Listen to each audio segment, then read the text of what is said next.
Hello. Welcome to the program. My name is Mark Farzetta. It's lovely to have you along for a ride. This is the Farzy Show. Phillies are terrible. This is not a blip on the radar. They are not a very good baseball team. And this isn't just a right now thing. I mean, now they're god-awful. But they've been not great for a long time. I did the math, and let's just start off with this. I did the math last night, and I don't like math. And one of the reasons I don't like math is because I often screw it up. But the Phillies are 28-26. Since London? No, it's not enough games. It's too many games, as a matter of fact. Since May 23rd. May 23rd, the Philadelphia Phillies just won 6 games in a row. They had beaten the Nationals 3 straight, and then they beat the White Sox 3 straight. White Sox still debating whether or not they're a Major League Baseball team. They just lost their 15th in a row. But anyway, yeah, they had won 6 in a row by May 23rd. They were 37-14 on the season. And then remember that little road trip they had where they went to Colorado and then they faced the Giants in San Francisco, a little 6-game road trip there after the 6-game winning streak. They go to a 6-game road trip. They go in Colorado. They lose 2 of 3. Then they go to San Francisco. They lose 2 of 3. Okay. Since then, in all honesty, and I know that they've had a great series against the Brewers. I know that they were still, best team in baseball, best record in baseball, all that great stuff. They just didn't have the same flair. They didn't have the same, dominance is probably the word I'm looking for. Since May 23rd. It's the last time I was like, this Phillies team is dominant. And then after that, I was like, this is interesting. They lost back-to-back games here. They hadn't lost series. They didn't lose a series since the second series of the season against the Reds. And I remember saying that many times on the show. So since May 23rd, the Philadelphia Phillies are 2 games over 500. May 23rd. They didn't go to London for another 2.5 weeks after that. So I need someone to really explain to me something here, okay? How is this a blip on the radar, what the Phillies are doing right now, when over a pretty large sample size, there's still just 2 games over 500? And how the hell is London to blame in all of this when the New York Mets have really turned around their season since that London series? Also, it hasn't been since Ranger Suarez got a line drive off his hand that he started, needed to be on the mend and hasn't really been himself. Somebody needs to explain that to me, because those ideas as to why the Phillies have had this crashing back down to earth experience, I don't understand it. I don't know what the hell you're talking about. Watching this Phillies team since the end of May, they have been a much different baseball team. They have not been the dominant team that has fortunately been able to put themselves in this great advantage over the rest of baseball, well, at least the rest of the division, and not so much in the National League in general anymore, and certainly not as much in Major League Baseball in general. With the Yankees now seeming like they're starting to figure it out with their last series against the Red Sox, and now currently a 14-4 win over your Phils last night, our Phillies last night. And Zach Wheeler, he allows 8 runs against the Baltimore Orioles. They're a pretty good baseball team. And then he allows 7 runs in 5 innings, 3 home runs, 103 pitches through 5 innings of work against the New York Yankees last night. Those are huge games against potential World Series opponents, assuming the Phillies still have it in them to make the World Series. And he comes up small. You did not need your all-star ace pitcher, Zach Wheeler, coming up small in either of those 2 games. You did not need him coming up small in last night's game. Last night, Zach Wheeler gave up 3 home runs in the first 2 innings of the game.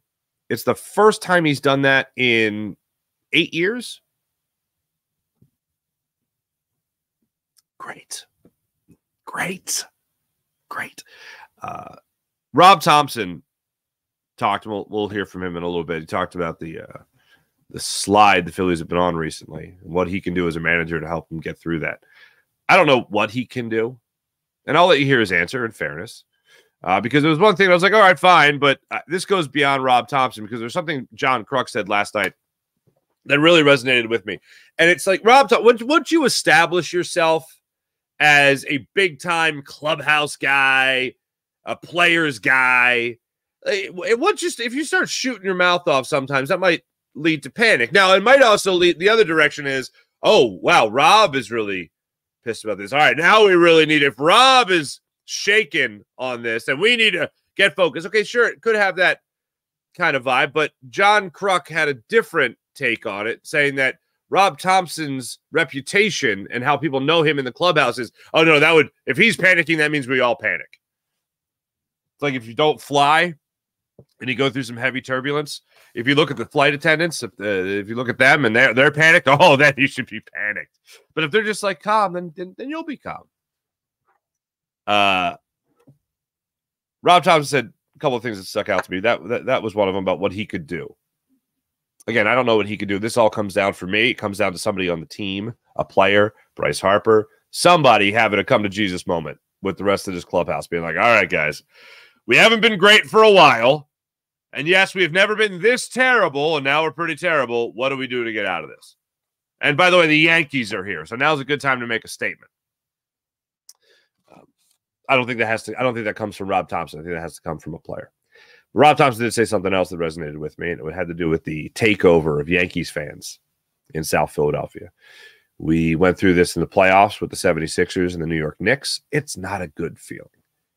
Listening to Aaron Judge hit that first inning home run and then hearing the crowd, it always makes my stomach churn to listen to an away crowd take over your Philadelphia arena, stadium, field, whatever.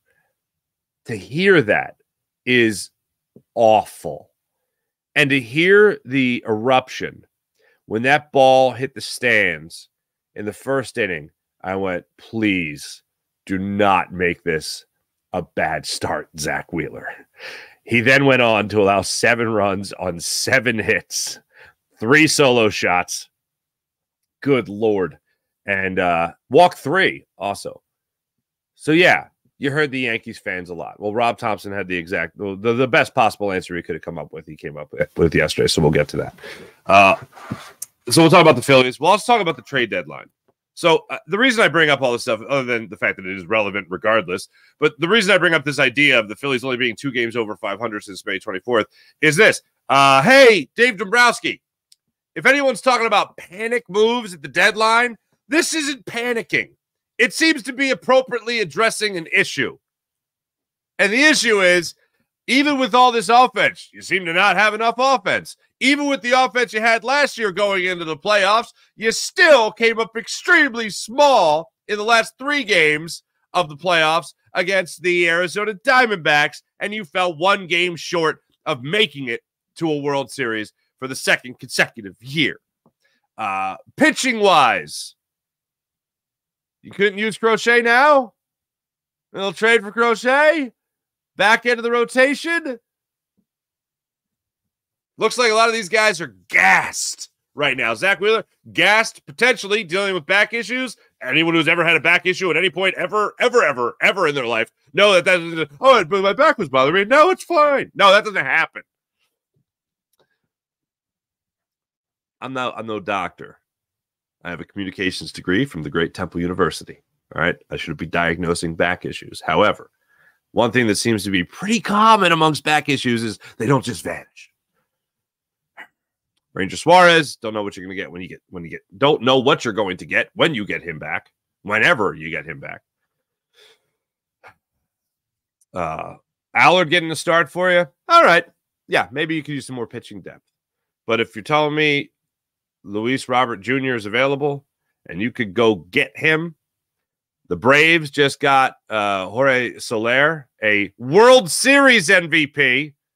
Sure, you look at the box score, it doesn't look so great, but then you look at the history in the postseason, the guy comes up clutch. They just made a trade for him last night, so he's going to be back on the Braves. And look, again, the division for me, the Phillies still win this division. I'm good with. I believe in that. I still wholeheartedly believe it. But for me, it's all about prepping for the playoffs. And if the Phillies can't turn this around, well, if the Phillies can't turn this around, then yeah, probably they're probably gonna lose the division. I do believe they'll reestablish some sense of order again, to the point where at least they'll win the division. But to me, as it's been for a long time, it's not the bar. The bar for me in this Phillies team is being the best team, at least in the National League. And they're letting that slip away.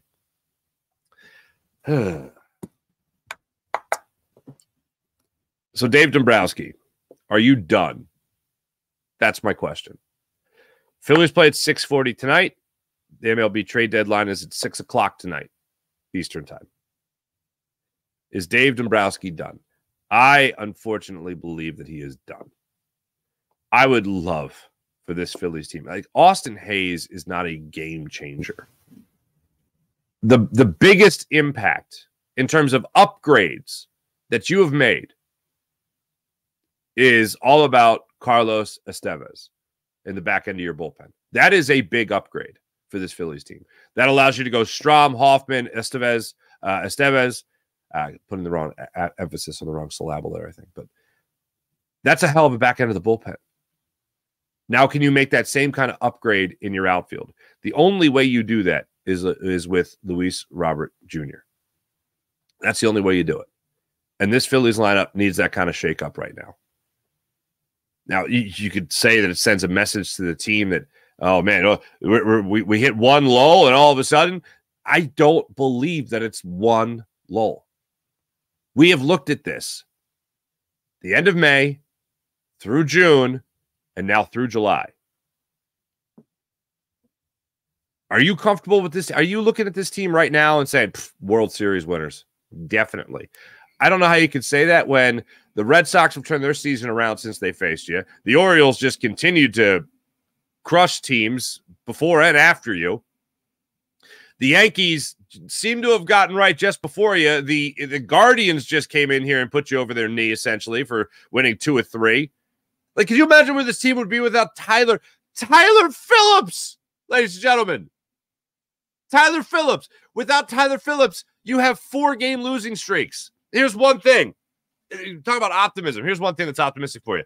If the Phillies are being compared, which they were last night during the broadcast, to the 2001 Seattle Mariners that won 116 games.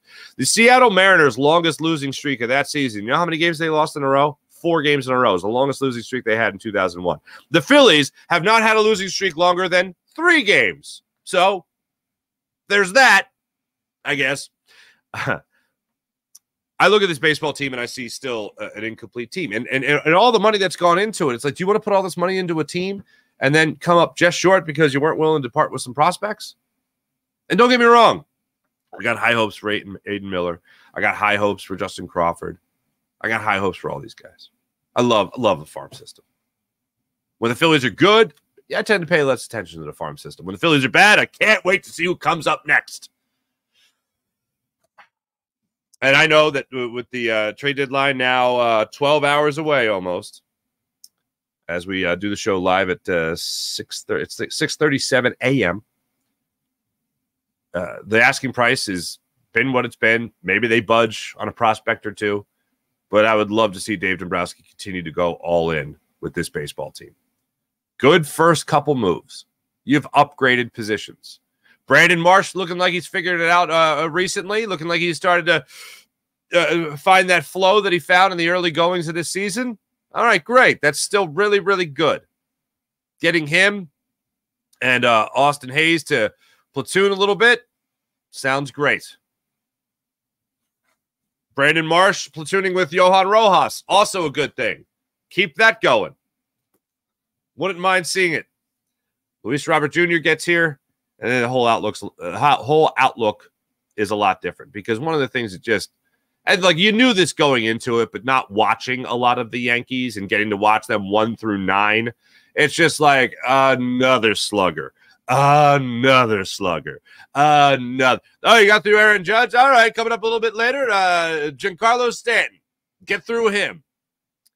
It just feels like it keeps on coming. And you're supposed to have that kind of feeling with this Phillies lineup as well, but you're not having anybody hitting 60 home runs the way Aaron Judge is hitting 60 home runs. Good God. Every time I watch him, I just feel like he is a a 1980s linebacker that somebody just gave a baseball bat to, and he did what you would expect him to do, which is just mash. As a baseball fan, it is spectacular to watch. As a Phillies fan going against that, it sucks. It's not good. It's not good at all. All right, so obviously we'll be talking Phillies. Trade deadline today. Do you expect the Phillies to make a move? Do you want them to make the move? Are you parting with prospects? And here's the thing. If you are, I'm not basing it on the last 2 weeks worth of games. I'm basing it on the last 2+ months of watching games where the Phillies have not looked like that team. Hey, fortunately, a lot of other teams have sucked in that span. The Yankees have sucked over time. The Braves have certainly sucked over time. The Dodgers haven't been great. They just pulled off a 3-team deal yesterday. Holy straboli. So are you parting with prospects? And if you are, I don't blame you. You have a chance to win now. You go win now. We'll hear from Rob Thompson a little bit about the stadium takeover. We'll hear from Rob Thompson about what he could say to the team. Also, Nick Sirianni, on a positive note. I really enjoyed Nick Sirianni's press conference yesterday. I did. I enjoyed it. I'm not afraid to admit it. Shame me all you want. I enjoyed it. I like the idea of him setting a tone in terms of conditioning. I like him setting a tone in terms of relentless conditioning, being meticulous.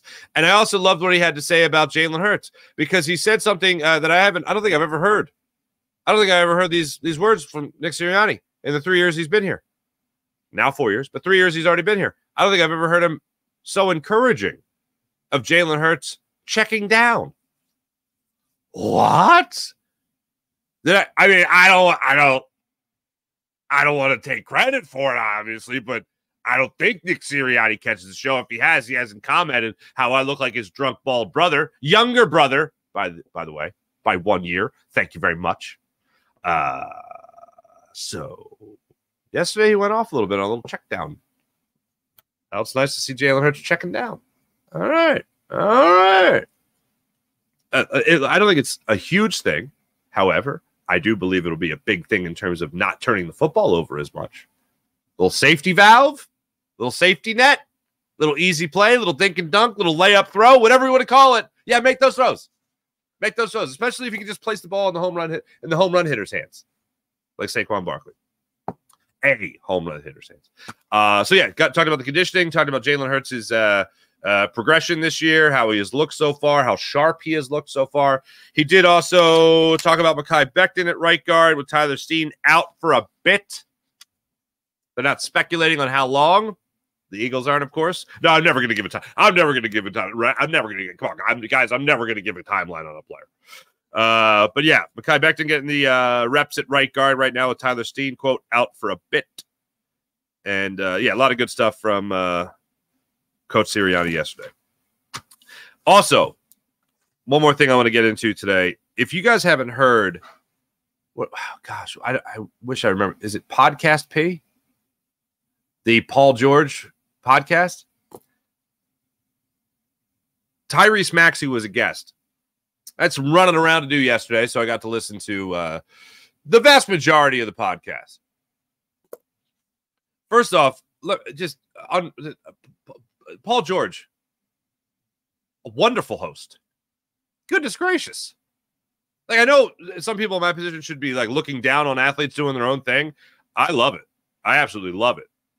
It's like it's easily accessible inside information. Put it that way. Players are hosting their own thing. They're speaking more freely. I think it's a great thing. And then to hear somebody host as well as Paul George, who I've only listened to like maybe one other podcast that he's done when he first signed with the Sixers and talked about the sales pitch, and we talked about it on the show. He was good, but this was more of a hosting role where he was interviewing Tyrese Maxey. And I was like, hot damn, Paul George. This is great. It was great stuff. As far as Tyrese Maxey, the subject of the interview went, it's impossible to not love Tyrese Maxey. Let's talk about the obvious first. The improvement on the court we have continuously seen. Let's continue talking about the obvious. The attitude this guy has. The will he has to continue to work and get better. You obviously love. Talk a little bit more about the personality. He's a charming young guy. Number 4. Hey, You just signed a, what, $220 million deal? He got asked the question by Paul George. What is it that you bought first? Like, what, huge contract? You're in the big boys club now? What'd you buy?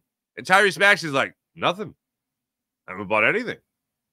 And they're like, oh, come on, stop playing. Paul George is talking about buying Ferraris. And he kind of had, I don't know what you would call it, paycheck shock. I don't know, you buy something, what is it, sticker shock, right? When you get your first big paycheck, you're like, holy stromboli, what do I even do with this? Like, I know you can think of some things, but Paul George talked about how he bought his first Ferrari off eBay after he signed his first big deal with the Indiana Pacers. He bought a Ferrari off eBay. So Tyrese Maxey, they were asking him, what did you buy? He was like, nothing. I didn't buy anything. He's like, I'm just happy. Is there like a honeymoon phase with that first NBA paycheck, that first huge NBA paycheck, the first big deal paycheck? And I'm like, this guy, he didn't go out and buy a Ferrari. He didn't go out and buy something extravagant. He just wants to make sure that he takes care of his family. He wants to buy a home in Dallas, where he's from. Good for him. But there was no like, oh, yeah, man, like if you ask Ben Simmons that question, I don't think he ends with the material goods that he buys. But yes, Tyrese backs to that question. He's like, I'm just happy. Like, how do you not love this guy? I absolutely loved listening to the interview. I thought it was a great interview. I thought Tyrese Maxey talked extremely well about the city. He was laughing at the idea of how people in Philly just come up to him like they know him personally. And they'll be like, yo, Max, man, you got to work on that mid-range game, brother. It's just, and he's like, I'm sorry, do I know you? It was just such a fun interview to listen to. And it just makes you feel a lot better about the future of the Sixers. They talked about the fit of Paul George being on this team and really how it's perfect. It literally is a perfect fit. You get that wing player in a time where Paul George is available for everything to hit the fan. And Paul George to even tell you on the previous podcast, hey, look, I did everything I could to stay in Los Angeles. They weren't willing to play ball. Sixers, they were willing to play ball. So all the things that had to go right, from Joel Embiid establishing a relationship with Paul George at the All-Star game, to Joel Embiid courting him a little bit, to Paul George and things hitting the fan, like I said, with Los Angeles, with the Clippers, Paul George wanting to come to Philadelphia, them in need, having already a point guard / shooting guard with Tyrese Maxey, most improved player, already having an MVP caliber player, and already MVP previously in Joel Embiid, and having a coach that knows how to organize all this talent. Yeah, I'd say it's pretty damn good. And it all came together so nicely. Now it just has to come together on the court. We won't see how that actually goes together for a while, but I'm pretty confident it's going to come together pretty well. And if Joel Embiid stays healthy, we're talking about a team that makes it to the NBA Finals. Zero doubt in my mind. But I know, and I've said this many times, it's the biggest if in sports, if Joel Embiid stays healthy. So we'll get into that conversation a little bit more so as well. Let's start it off with Rob Thompson and what's going on with this Phillies baseball team. Well, before we get to Rob, last night's game was horrendous. Zach Wheeler, you needed to come up in a big game against the Yankees, and Zach Wheeler came up extremely small. It's like the Nationals, the Orioles, and now the Yankees. Those are the teams. I don't know how the Nationals are in there, but the Nationals are in there. It's the only time the Nationals are brought up with the Yankees and the Orioles. It's when, they must be beating the crap out of Zach Wheeler. Okay. So unfortunately, last night was another example that I mentioned 5 innings. I mentioned 103 pitches to get through those 5 innings, 7 hits, 7 runs, all of them earned, 3 walks, 6 strikeouts, 3 home runs surrendered. The home run that he gave up for the first run of the ball game, he had got Verdugo ground out to start the game, grounds out to Bryson Stott. Then he strikes out Juan Soto, looking at a 2-seamer. The run on Zach Wheeler's 2-seamer was probably the best I've ever seen all year. The best I've ever seen all year. The way that was cutting away from left-handed hitters and cutting in on right-handed hitters, oh my God, it was gorgeous. But if there was a microcosm of the entire start for Zach Wheeler, it was the first inning. Because what it boiled down to was the amazing location he had with his two-seamer and the run he had on his two-seamer versus hanging sliders. Okay? So Zach Wheeler gets Soto to strike out on that two-seamer, looking at the two-seamer, and Soto knew it. Soto was in the dugout, it felt like, before the ball was in the mitt of JT Realmuto. Almost before the ball even left his hand, it was like he could see the grip on it, and it was like, oh, I'm not hitting that, and he just started retreating. Like he almost walked into the pitch before it crossed the plate. So he strikes out Soto, looking, see you later. Aaron Judge walks up, and he hangs a slider. He hangs a slider, and Judge just demolishes it. 406 feet, left field, deep into the stands. That was that 1-0. Then you go into the second inning. He gets a first pitch fastball with 1 out to Jazz Chisholm, who I really don't like. I've never liked, and especially after last night, I didn't think I could possibly dislike him more, but I'll get to that. So Jazz Chisholm goes up there and he hits gets a first pitch fastball. He jumps on it, four-seamer, 348 feet to left field. Bada boom, bada bing, 2-0. Then Torres gets up there, four-seam fastball, left it flat, 407 feet to right field, 3-0 ball game. Phillies had some opportunities to pick him up with back-to-back leadoffs or back-to-back singles to lead off the third inning. Castellanos and Stott. Nice to see Stott hitting consistently now. Hayes struck out on a slider away. Schwarber worked a walk. He got the bases loaded. He got 1 out. Trey Turner, been the hottest hitter in baseball for about a month. Not lately. He goes up there. He grounds into the 5-4 fielder's choice. They get the RBI on that. It's a 3-1 game. Harper then flies out to left field to end the threat.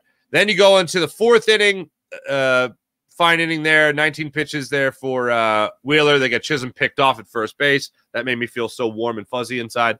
And then in the bottom of the fourth inning, Marsh gets the home run, 409 feet, second deck, right field. It's a 3-2 ball game. It's a 1-run ball game for the Phillies at this point. You're feeling like something might actually happen here that's good. Nope. Fifth inning rolls around.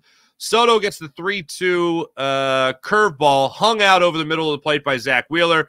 He makes it a 2-run double to make it a 5-2 ball game. Judge steps up there. Again, great run on the two-seamer. He strikes out Judge. Sit down, sir. Wells steps up there. He gets a hanging curveball in the fifth inning. This is where the breaking ball really started to hang over the middle of the plate. Wells gets the 2-run triple. Misplayed by Brandon Marsh off the wall, but it was still off the wall. 2 runs across the plate. It's a 7-2 ball game. And, yeah, just kept on being the Yankees after that time and time again. Let's just fast forward to the 9th inning. Garrett Stubbs is pitching. There's something about the Ephus pitch being actually recorded by, I think, Stats Inc. Like when they, in the play-by-play, they'll tell you what kind of pitch it is. Slider, fastball, curveball. And then usually when a position player comes in, it'll say Ephus pitch, which is a very old school name. But Garrett Stubbs is out there throwing Ephus pitches. So he walks Stanton, I think it was. Yeah. With 1 out. He got Stanton to swing and miss. That was fun. That was the highlight of that. Then he walked him. Then Jazz Chisholm stepped up and hit a 2-run home run. His second home run of the ballgame. He had the balls to actually celebrate while he rounded the bases. I'm not saying hit him in the head. I'm not saying hit him at all. But if Aaron Nola doesn't go at least high and tight on Jazz Chisholm today, you got no bulls, okay? That is Bush League. For reference, Johan Rojas hit a home run last year. It was his first home run. He hit it off Luplow. Position player pitching late in the game. Phillies were up handily. He rounded the bases and then turned to Luplow and went, my bad. Like, sorry, but we kind of had to do it. You don't celebrate hitting off a position player. And then you can say it's sour grapes because it was 14-4. But no. That's Bush League. Blanket. Bush League. I never liked Jazz Chisholm. I didn't want him here in Philadelphia. I wanted no parts of that guy. I wanted no parts of that guy. He had a hell of a game last night. Just didn't like how he celebrated on hitting a home run off Garrett Stubbs. So you've already heard from Bryce Harper talking about how this Phillies team, who is now the team that's won 3 games since the All-Star break. Bryce Harper, who this is the math I had to correct last night. Since the All-Star game on the postcast, Bryce Harper since the All-Star game hit 143. Trey Turner since the All-Star game hitting 170. A guy I'll give a little bit of an excuse to because he's just coming off the IL for a month and a half. JT Real Muto, 142 since the All-Star break.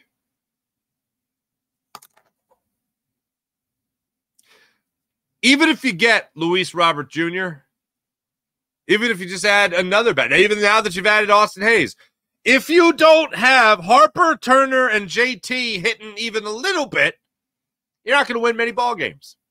You're going to need Kyle Schwarber, who, by the way, had 3 walks yesterday. Good for Kyle Schwarber. Nick Castellanos been hitting. Beep, bop, bop. Brandon Marsh has started to hit as of late. Bryson Stott, I mentioned. If those guys aren't hitting with great regularity, you could add Babe Ruth, Lou Gehrig to this team, and you're not going to win many games. It has been really rough to watch. So Rob Thompson now, once again, with the Phillies being 28-26 since May 23rd, 1 game under 500 since London. Rob Thompson was asked what you could do to help get this team out of the lull. Here's how Rob Thompson answered that. I think support them and remind them who they are. You know, we're a really talented club that's going through a tough time right now. And I truly believe we're going to come out of it because we're too talented. So we just got to keep battling and keep grinding and, you know, do the things we did earlier in the season. For a positive note offensively, and yeah, I would love that to be the case for real quick. I'd love that to be the case for Rob Thompson. If he's going into the clubhouse and saying, hey, remember you guys are a really good baseball team, I don't think that necessarily does it. The Phillies had 8 All-Stars. 8 All-Stars.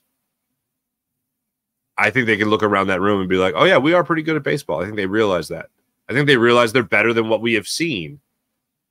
Like, if you can get back to that first, that level of play that you had, 37-14, right after May 23rd, I think they realize that they're a better baseball team than what we have seen over the last 2 weeks. I think they realize they're better than a team that loses 4 straight series. And now, with a loss today, would lose 5 straight series. I think they know they're better than that. But I don't think Rob Thompson walking into that clubhouse being like, hey, guys, remember you're better than this, is going to help anything. I think, look, in a long season, some stupid things can help you pull focus. Whether that's a moment where you do get that rah-rah speech that everyone says doesn't matter. Well, I think it matters. I think if you can get somebody to make everybody else pull focus in that locker room, in that clubhouse, I think it can certainly help things. Right now, players being like, yeah, this happens. It's baseball. It's rough, but we'll get out of it. How are you going to get out of it? You don't know if it's going to be that speech. You don't know if it's going to be that one ground ball with eyes up the middle that brings home a run to have you walk one off in the bottom of the 9th, whatever it might be. You don't know when that moment's going to happen, but if that moment could get here a little faster, that'd be great. Maybe that moment is a trade by the 6 p.m. Eastern time trade deadline by Rob Thompson. Help everyone go, all right, look, now they're making big changes here. Now they're bringing in another bat. Who's losing playing time now? Maybe that helps people pull focus. Garrett Cole's on the mound today for the Yankees. He's coming off a dreadful start against the Mets. Maybe the Phillies help tack on a few more on Garrett Cole. Cross my fingers for that. I don't know when that moment happens that makes everybody else go, oh, wait, oh, yeah, we are better than this because look what we could do on the field. They've had moments on the field. 8-0. They won the other day with Tyler Phillips on the hill.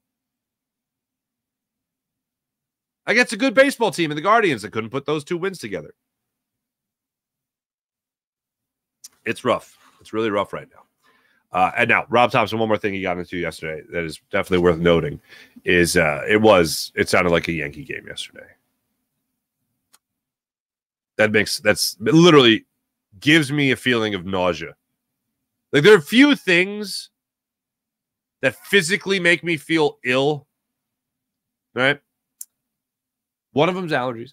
2 is listening to your stadium being taken over. And that's what it sounded like last night. And Rob Thompson had the perfect response to it. And it's the only response anyone should ever have when it comes to a stadium takeover. Well, they travel pretty well, too. But, I think when we play better, we'll hear our fans. The end. That's all you need to hear. So, yeah, go out there tonight with Aaron Nola, this Phillies lineup. Bryson Stott hitting 350 over his last week of play, and hitting 308 after his last 2 weeks of play. Keep going. Keep adding. Nick Castellanos. Actually, I haven't looked up Nick Castellanos in a minute, but I know he's been a lot better over the last couple of about 2 months now, I want to say. So Stott over the last 2 weeks, 308. I'll take that. Nick Castellanos got another hit last night. Oh, no, there's one more thing from Trey Turner I wanted to mention. That drove me crazy.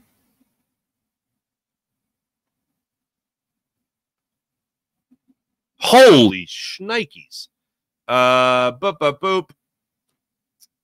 In June, Nick Castellanos hit 276. Through this month of July, he has hit 277. Over the last 2 weeks, he's hitting 316. Casty 316, baby. There we go. All right. Okay, one last thing from last night, and it's nitpicking, but it drove me bonkers. So the first inning was kind of a good representation of the rest of the game I mentioned when it came to Zach Wheeler's start. The two-seamer on Soto to strike him out, and then the hanging slider to, good Lord, to Aaron Judge. Pretty indicative of the rest of the game. Also pretty indicative of the rest of the game. The first inning, Kyle Schwarber leadoff walk. His first of 3 walks in the game. Trey Turner steps up. He got a 1-0 count. I think it was the second pitch of the at-bat. He got a 1-0 cookie, meatball, beach ball, whatever you want to call it, from the hand to heel.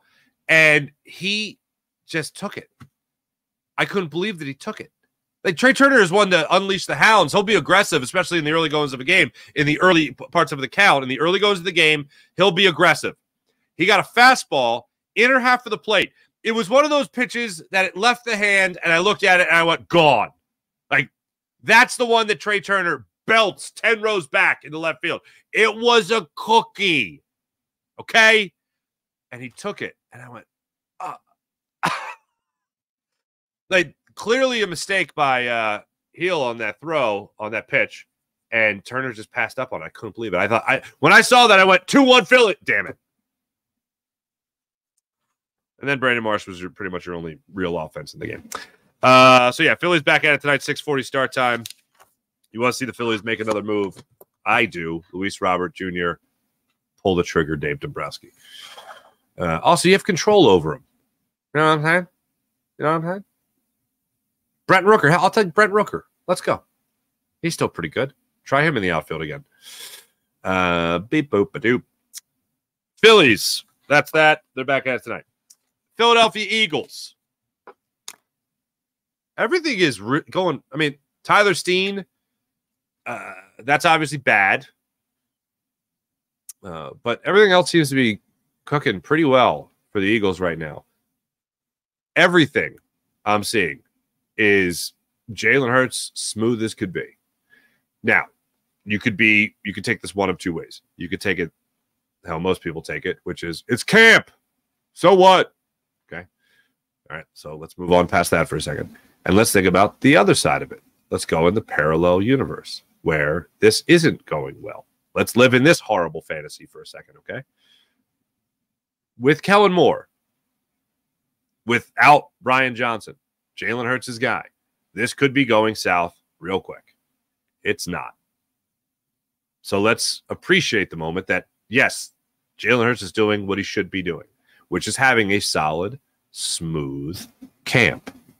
For as much as you want to celebrate that, celebrate it, but it sure beats the hell out of the opposite. Oh, Jalen Hurts isn't understanding Kellen Moore. Kellen Moore and Jalen Hurts aren't on the same page. Jalen Hurts doesn't look accurate. Jalen Hurts doesn't look crisp. I saw my man Dave Zangaro yesterday talking about just how Jalen Hurts looks like Jalen Hurts 2022. What the hell does that mean in camp? Well, I'll tell you what that means.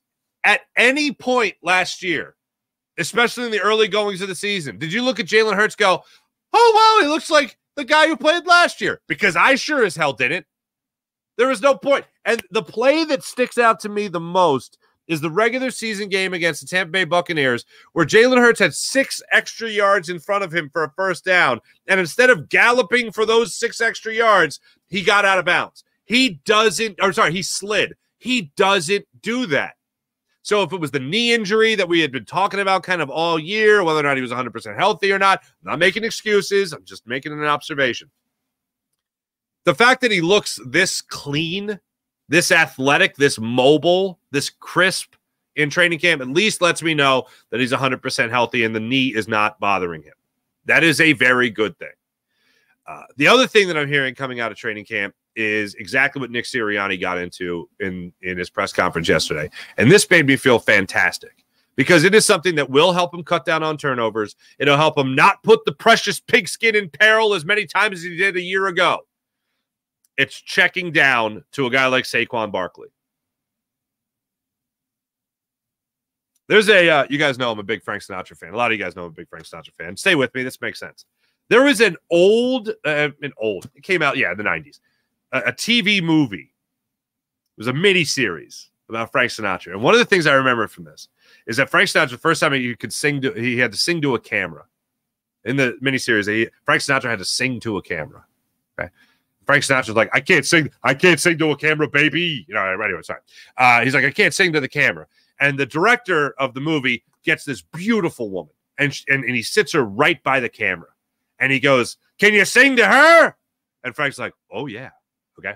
And he sings to the lady. And next thing you know, a star is born. Frank Sinatra, okay? Jalen Hurts wasn't throwing to Miles Sanders. Jalen Hurts wasn't throwing to DeAndre Swift. So what did Howie Roseman do? He brought in this beautiful running back named Saquon Barkley and sat him right there at the line of scrimmage and said, hey, can you check down to this guy? Oh, yeah, baby, said Jalen Hurts. See where I'm going with that? I hope, kind of. Anyway, you can throw to Saquon Barkley at the line of scrimmage. It's okay to throw to Saquon. It's okay to check down to Saquon Barkley. Can you throw to this guy? He's right here for you. All right, good. So listening to Kellen Moore talk about incorporating that in the offense more on Saturday. Then yesterday, listening to Nick Sirianni talk about how that's going to benefit Jalen Hurts' game, and it's one of the differences he's seeing in Jalen Hurts' game so far this training camp. That's a positive thing going into the season. Here is Nick Sirianni talking about Jalen Hurts utilizing the running backs out of the backfield in the passing game. Yeah, I think he's looked really sharp. He's been in complete command of the offense. I've really liked that, some of the plays that he has where it's not obviously you've seen him on the deep ball, the intermediate, the short passes, but some of the ones that I really like is that there's a little bit of a pressure. He slides his feet and he hits the Saquon on a check down or Kenny on a check down.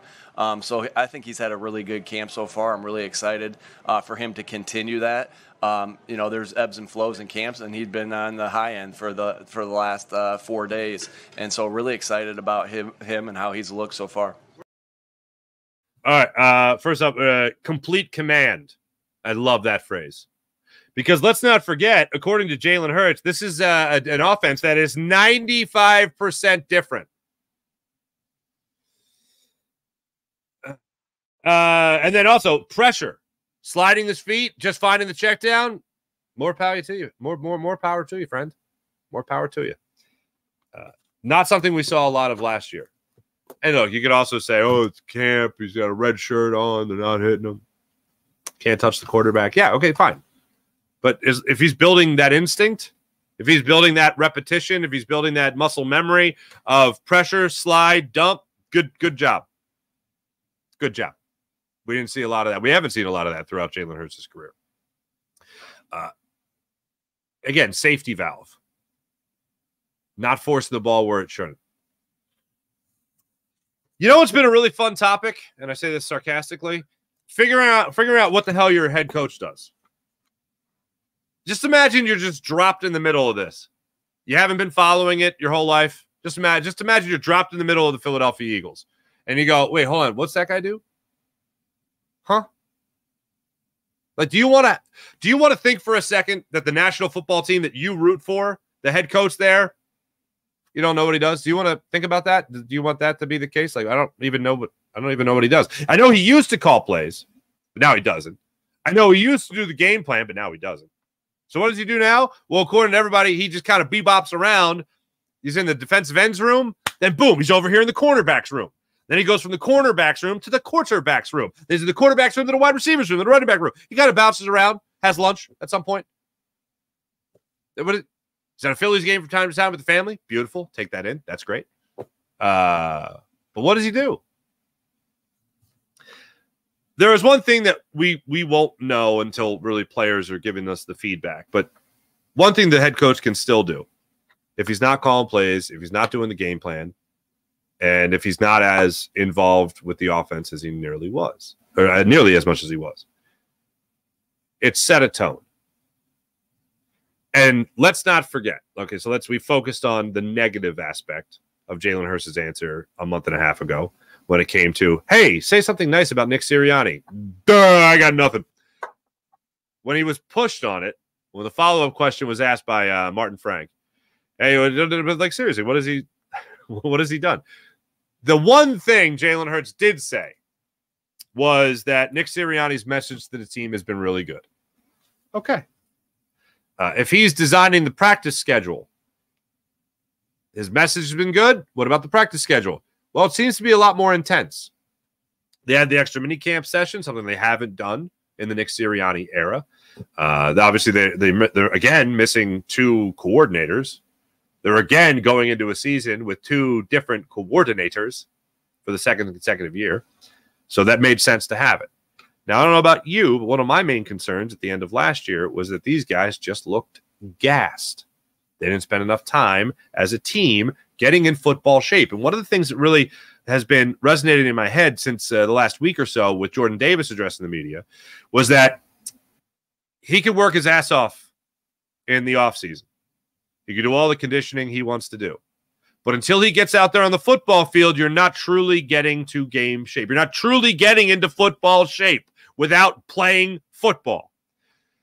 So the extra mini camp session, these higher intensity in terms of at least conditioning drills that they're doing in camp, I hope come back to help the Eagles at the end of the season. In a similar way, it did not help the Eagles in a more positive way than it did not help the Eagles last year, where they just looked like a team that was cooked. So Dave Zingaro, reference him one more time, asked the question yesterday saying, hey, look, these drills look like everything's a little bit more high intensity, not in terms of hitting and aggression, but in terms of speed, like almost like you're building up endurance. Is that a point of emphasis driven home by Nick Sirianni, the head coach of this football team? And here's the way Nick addressed it. So obviously one thing that's really important to us is that we play with relentless effort. And with great toughness and with great detail. Although, toughness, detail, those are our, part of our core values. And you can't play with relentless effort without being in great shape. You can't play with great detail without being in great shape. You can't have population to the football on defense where they're constantly running to the football without being in great shape. And so, yeah, we've made a push there, and as far as doing some extra conditioning, and conditioning doesn't have to look like gassers, right, where they're just line up on the line and run back and forth. It can look different ways, whether that's in periods, like you kind of see some of the periods that we're doing. I actually got the periods where we go. That's all we need from that. He goes on to say he got the idea from a high school wrestling coach. Well, whatever. It's still conditioning. I'll take it. If you've ever wrestled, which I haven't, I mean, I've heard wrestlers talk about their experience. It's intense. It's pretty crazy.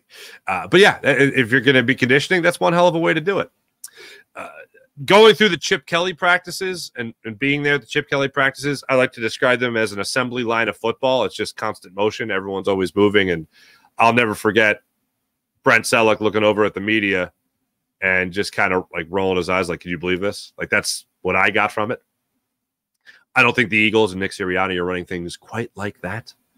But the emphasis on conditioning and being in shape for the end of the season is all stemming from, I believe, what happened at the end of last year, of not letting that happen to them again. Like, look, we could look at last year and we could blame Nick Sirianni for not being able to motivate the team. We could blame the players for not playing at a high level. We could blame a whole lot of stuff. But the bottom line is that team, you can never stop coming up with things to blame or people to blame. And when you look at the end of last year, everything was cooked at the end of last year. Jalen Hurts looked bad. The offensive line wasn't on top of their game. Defense was certainly giving up way too many points, way too many big plays, missing way too many tackles. Nothing. The play calling was stale as hell. Everyone just looked cooked. If the whole team is cooked, that means everyone's out of gas. Like, that's it's not an excuse, but that's just to understand what the hell happened. So to understand what happened, you have to look at last year and go, okay, how do we prevent that? Well, let's be in better shape. So if you're going to be running things a little bit more up tempo, practice session to practice session, then everyone is getting on the same page as far as being in better football shape and building up their endurance. And listening to him talk about a relentless effort and being in that great shape, you're not doing one without the other. You're not like relentless means you're not stepping back. You're not giving up. You're not even giving up an inch anymore. The same inch you're not giving up in the first quarter is the same inch you're not giving up in the fourth quarter because you're in shape. You can keep it coming. Relentless. Didn't see that at the end of last season. They had a historic, epic, awful collapse. Well, since the 86 Jets, the worst since then, of like a team that was like the best and then terrible. Okay. By the way, speaking of the Jets, just real quick, Aaron Rodgers, you see he was like getting in. Like, I understand Aaron Rodgers. Aaron Rodgers, in all honesty, is one of my favorite quarterbacks ever to watch. And listening to him apparently call out Jets teammates for not practicing right. Didn't you just get here, bro? Alan Lazard apparently dropped a pass yesterday, and Rodgers was all like pissed. Like, I'm sorry, weren't you just in like a smoke hut in some foreign country? What's going on here? What are you talking about? Talk to me about dropping a ball. Anyway, that's just me. Yeah. Eagles off today, I believe, and then back at it tomorrow. So there you go. Any other thing? James Bradbury's got a great attitude, according to Nick Sirianni. Go figure. Again, would not. He acknowledged the setback with Tyler Steen, but he phrased it by saying, obviously, anytime you miss time, it's a setback. But he doesn't expect him to be out for an extraordinary amount of time.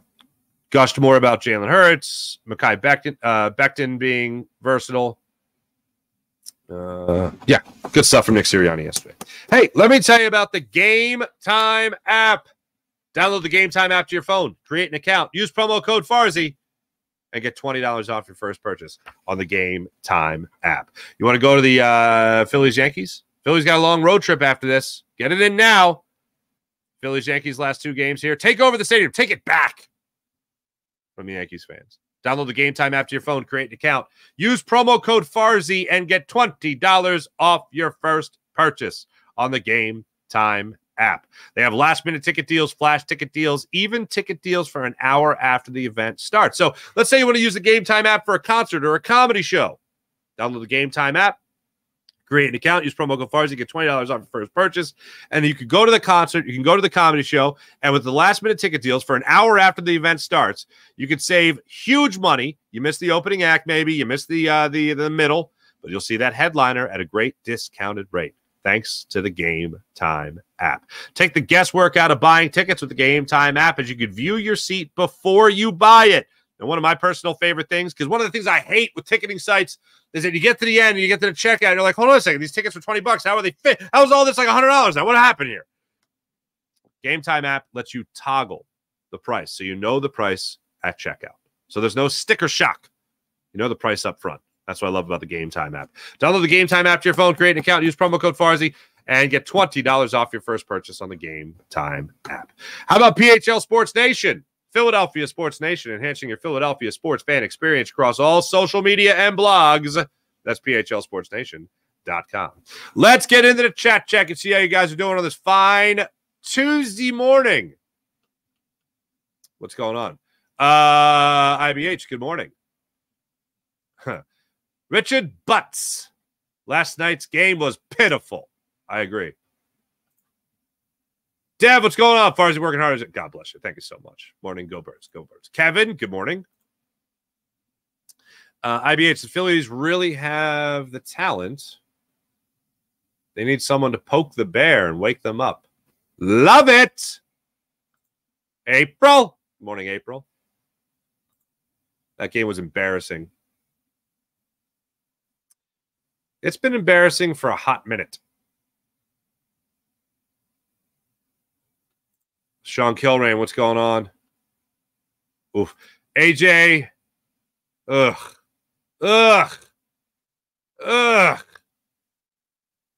This is looking like the Birds last season. Yeah. You know, in the early goings of the year, I really avoided that comparison. I mean, I addressed it because I know other people were talking about it.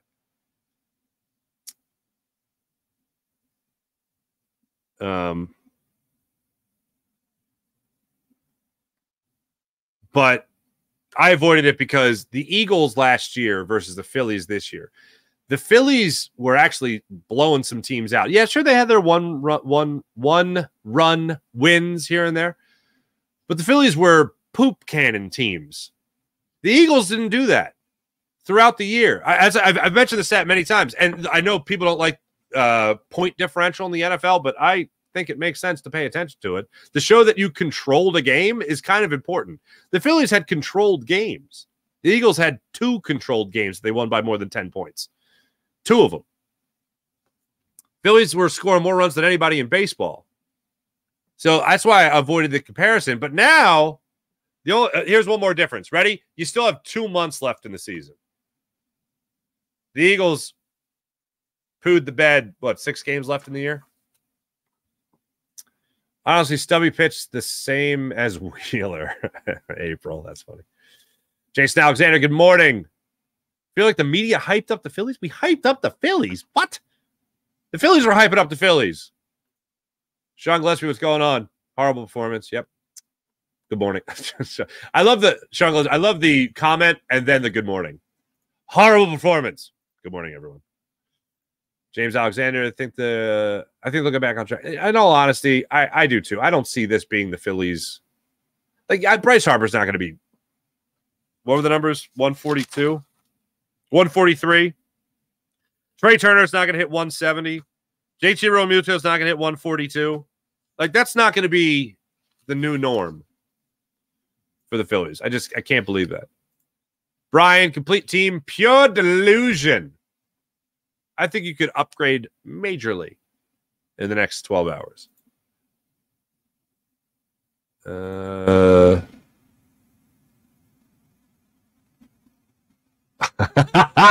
Landon definitely lacerated his toe on the slip and slide. If you didn't see the slip and slide, I know we talked about it. Charles dead. But yeah, he had himself some good times on the slip and slide. Did anybody ask Landon Dickerson about his lines in the yard with his new 0-turn lawnmower? No? Okay. Sean Gillespie, what's going on? Mike Fuji, I'll be on the Mike Fuji show. Mike Fuji, when am I coming on with you? August 7th. I'll be appearing with Fuji and Fleet. Al Fleet, right? So I look forward to that. I'll have fun with you guys. Called The 50 with Fuji and Fleet. I'll be on with those guys on August 7th. I look forward to that. Prospect. Being from here, you get intertwined. So Fuji, I know through doing the show and then going on his podcast over the years. My cousin texted me and was like, my cousin-in-law, technically, Maria was like, hey, go on my friend Al's show. I'm like, what? And at the same time, I didn't realize Al and Mike Fuji are the same show. So I double booked myself on the same show. That's my pleasure. Sean Gillespie, prospects, all in the name uncertainty. Phils need players that can deliver now. I concur. Blue City Empire Sports. Oh, good to see you. Sean Gillespie, give a professional basketball player playing advice randomly on the street. Definitely. Giving about Tyrese Maxey. Yeah, I highly recommend if you have some time today. Listen to like the first 30 minutes of it at least. It's great. It's so great. That's about what I got in. Phillies are imploding similar to what the Eagles did last year. Paul Mancini. Ask me that. Let's revisit that. In terms of like they're imploding right now. Absolutely. No denying that. But in terms of fairly putting them up against the Eagles and what the Eagles did it at the worst possible time. The Phillies did it with 2 months left in the season. They still have time to turn it around. Oh, Anthony P., another fraud Philly team. Come on, Anthony. Jason A. Been depressing with the Phillies lately, but I'm hyped for the Eagles. Wait, hold on. What's going on here? Regal Eye. People who dismiss camps are wrong. Oh, there you go. Okay. People who dismiss camps are wrong. Usually the player you see in camp is the player you get in the season. Carson had a rough 2020 camp. He was atrocious. Hurts' best camp was 2022. He was incredible. All right. Fair enough. Oh, Fuji. Thank you for getting it. It wasn't Ava Gardner. It was some lady you never heard of. But in the movie, in the miniseries, they did depict that he and the lady had relations, even though he was already with Nancy. If you're a Sinatra fan, it was a good miniseries. The guy who played Sinatra, I thought was pretty good too. Yeah. Oh, okay, Dev, thank you. Pads are today. Friday is when they're off.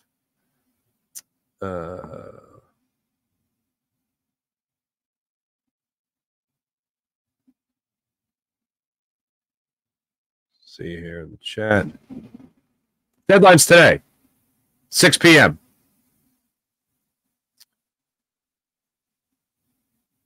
Ba-do-ba-do. Thank you, Jason A. Appreciate you. Thanks, everybody in the chat. You guys are wonderful as per usual. Here's what you got today. Philadelphia Phillies back at it tonight, 6:40. Aaron Nola against Garrett Cole. Hey, Phils, please don't suck today. Please win the game. Please give us a chance to root for a series win tomorrow. 12:35 start time tomorrow, but tonight, 6:40 start time. So that's what you got. Hey, by the way, don't forget about Sky Motorcars, skymotorcars.com. Check out all Sky Motorcars has to offer at skymotorcars.com. Thanks for watching. Thanks for listening. My name is Mark Farzetta. This right here is the Farzy Show presented by MyBookie, mybookie.ag. Have a wonderful rest of your day, everybody. Coming up on Jacob Media, 8 o'clock, Birds 365. Tonight, I'll be back with you guys on Locked On Sports Philadelphia. That's Locked On Sports Philadelphia's YouTube channel with your Phillies postcast. So make sure you like and subscribe to Locked On Sports Philadelphia. Make sure you like and subscribe to the Farzy Show YouTube channel. Make sure you like and subscribe to Jacob Media as well. Thanks for watching. Thanks for listening. Catch you guys tonight on the postcast after Phillies Yankees. See you then.